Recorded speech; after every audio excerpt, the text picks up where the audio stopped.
Hey, welcome back to part 3 of chapter 1 from The Call of the Wild, our novel study.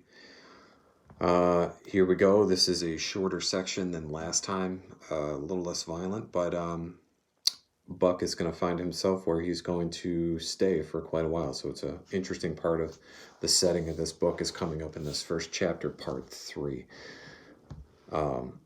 After you listen to or watch this section, go into the PDF. I want you to read the chapter over and then take the quiz. Here we go.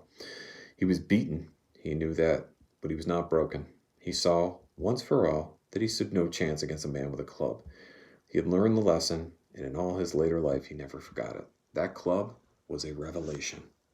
It was his introduction to the reign of primitive law. And he met the introduction halfway. The facts of life took on a fiercer aspect, and while he faced that aspect uncowed, he faced it with all the latent cunning of his nature aroused. As the days went by, other dogs came in crates and at the ends of lopes, some docilely and some raging and roaring, as he had come, and one and all he watched them pass under the dominion of the man in the red sweater. Again and again, as he looked at each brutal performance, the lesson was driven home to Buck. A man with a club was a lawgiver, a master to be obeyed, though not necessarily conciliated.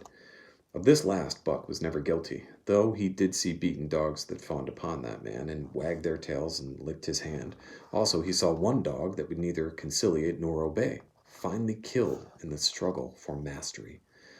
Now and again, men came, strangers who talked excitedly, wheedling, and in all kinds of fashions to the man in the red sweater, and at such times that money passed between them, the strangers took one or more of the dogs away with them. Buck wondered where they went, for they never came back, but the fear of the future was strong upon him, and he was glad each time when he was not selected. Yet his time came, in the end, in the form of a little weazened man who spat broken English and many strange and uncouth exclamations which Buck could not understand. "Sacratum!" he cried, when his eyes lit upon Buck. "Dat one fine bully dog, eh? How much?" "300 in present, that," was the prompt reply of the man in the red sweater. "And seeing it's government money, you ain't got no kick coming, eh, Perot?" Perot grinned, considering that the price of dogs had been boomed skyward by the unwanted demand. It was not an unfair sum for so fine an animal. The Canadian government would be no loser, nor would its dispatches travel the slower. Perot knew dogs, and when he looked at Buck, he knew that he was 1 in 1,000. 1 in 10,000, he commented mentally.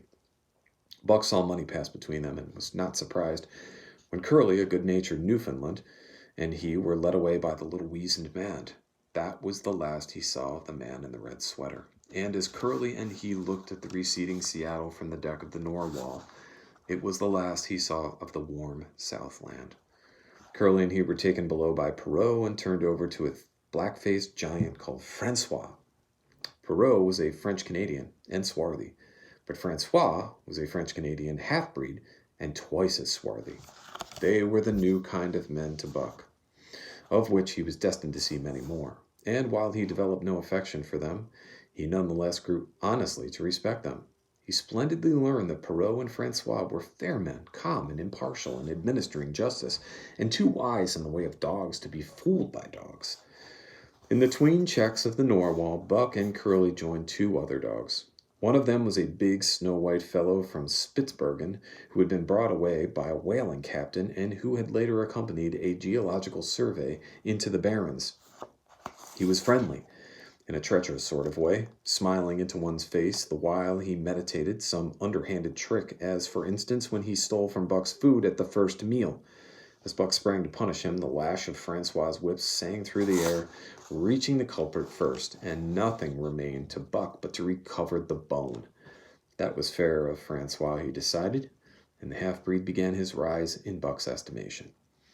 The other dog made no advances, nor received any. Also, he did not attempt to steal from the newcomers. He was a gloomy, morose fellow, and he showed Curly plainly that all he desired was to be left alone, and further, that there would be trouble if he were not left alone.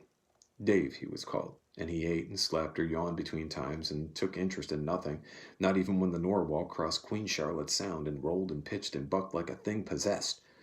When Buck and Curly grew excited, half wild with fear, he raised his head as though annoyed, favored them with an incurious glance, yawned, and went to sleep again.